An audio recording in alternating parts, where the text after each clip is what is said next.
Hey YouTube, my name's LuCKyy and I have an awesome video for you guys today. So basically this is a dual commentary between me and StainVille. Now, StainVille is the current leader of Team Envious, and Team Envious is one of the most successful competitive Call of Duty clans in the history of Call of Duty. They've been dominating tournaments since Call of Duty 4, and they've been dominating the pro circuits also.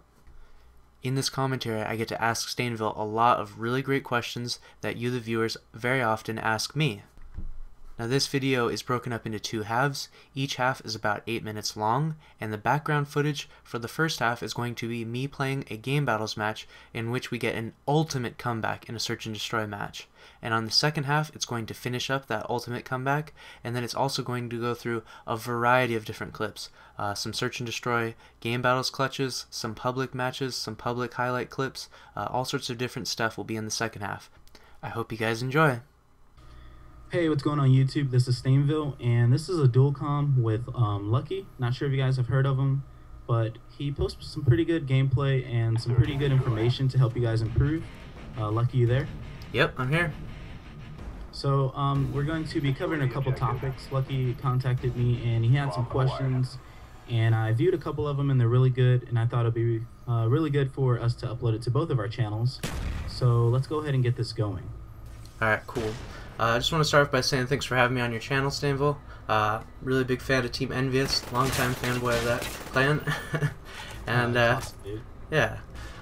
So Team Envious has been pretty much on the pro circuit from the beginning, am I right? Yeah, we started back in Call of Duty 4, and I joined the team, I guess, before the first actual pro circuit event started, which was back in April of 2008, and I joined like a week before. And that week we scrimmed more than I've ever scrimmed in my life, and we really wanted to place. It was like our first, it was our first tournament together. We really wanted to place well, and we placed third, and we surprised a lot of people. That's awesome. That's awesome. Yeah, I've definitely been, I haven't been playing with the competitive for that long, but I definitely have watched some of those videos and seen some of that gameplay. It's pretty sweet. And one other thing that, a lot of people want to know a little bit more about the actual pro players. So how long have you been playing Call of Duty? Did you start with COD 4 or did you go beyond that? Alright, so, yeah, I did start with Call of Duty 4. When the game first came out, I had no idea what Call of Duty was. I was in the Halo scene. Since like 2006, I've been going to events for Halo. And, a friend of mine was like, you got to check this game out. And I looked it up on YouTube. I was like, I don't know about that. It doesn't look too good. But, YouTube doesn't really give you the whole story. And then I rented it, and I fell in love, and I've been playing Call of Duty ever since. So, it's awesome. Nice. And so, did you ever, when you were, like, starting in the pro circuit, did you ever have any idea of how big it would become? Like, that, your name, StainVille, would be pretty well known amongst the community and things like that. Did you ever know? No, I mean, to start it off with, our goal was we wanted just to place top 8 or, top 16 in the first pro circuit ladder. And, we really didn't think that we had what it took to actually win and, place top 4. So that first time we placed third was like a surprise. And then we really saw the potential we had, and that's where we really started getting serious. And after that, that's where I moved from California to Minnesota. And that's where we got really serious, and we had a house and stuff like that. And it was pretty fun. That's awesome. That's awesome. Another thing I want to mention is that, so Team Envious wasn't like just a COD 4 team. You guys have been on the scene ever since and been up at the leaderboards and been placing really well in tournaments for a while now. You guys were at Dallas, I believe. And what place did you guys get there? Yeah, we placed 6th at Dallas, but going in the week before we had roster issues, so we kind of switched out 2 players the week going in, and we prepared as much as we could, and we finished 6th, which isn't, it's not the best thing in the world, but it's really not a disappointment. So I was satisfied. Okay, so the issues you think you had with that was just roster changes? Yeah, we had a couple of chokes. I'm not sure if you watched, but when we played Optic on the main stage, they were up like 5-1, and we won like 3 maps straight. And then we had a few chokes in S&D. Hastra accidentally team killed. It was just miscommunication, and that's only because we don't have the team chemistry yet. You know what I mean? You really need to play with your team for an extended period of time before you develop that team chemistry and you're capable of competing at a professional level. Definitely. And so you guys have a new game plan going into Columbus?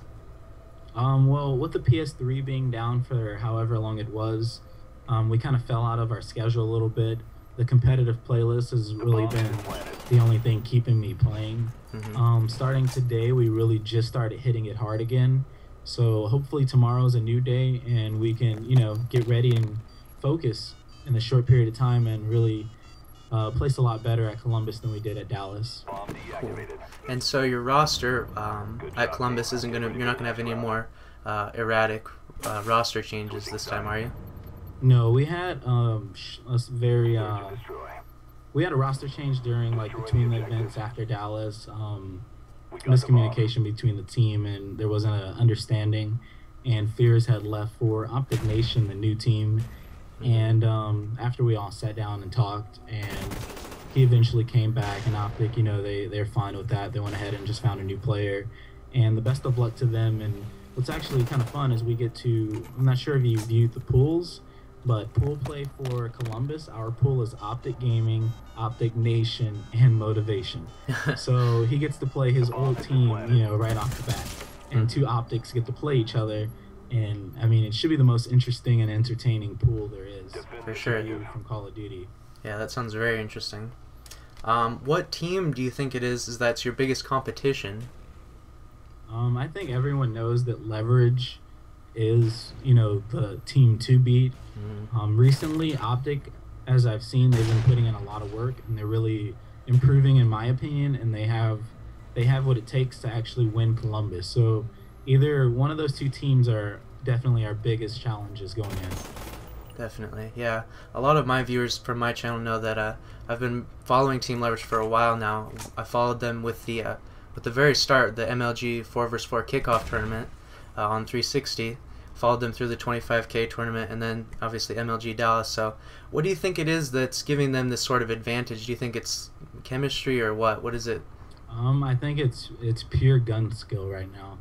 They're a really stacked roster. I used to team with Bobby and Scump back in the beginning of the 25K ladder for PS3, and Bobby's really objective oriented, and he's really sneaky, and it's so impressive. And Scump is just, his shot's so on point. When he's on fire, he can't be stopped. And then you throw Aches in the mix, and he knows how to play the game. And TP, he plays online from the West Coast, and that alone is preparation enough. Being able to play against top teams while playing from the West Coast, that's only going to make you even better when you go to LAN and your shots are actually connecting, because he has to play so smart to be able to pull off the stuff he does online that it only carries over to LAN. So they're a really strong team right now. Yeah, definitely. And so the big question is that do you think that Team Envious will have what it takes to beat Leverage at Columbus, if that comes to that? If we would have practiced as much as we should have during this this off time between the events, I would definitely say that we have what it takes to win. But right now, I don't really have an opinion. My goal is top 3. Of course, I want to win, but I don't want to be disappointed at the same time. So hopefully we'll go in, place top 3. Of course, if we win, that's the better. But that's my goal for Columbus.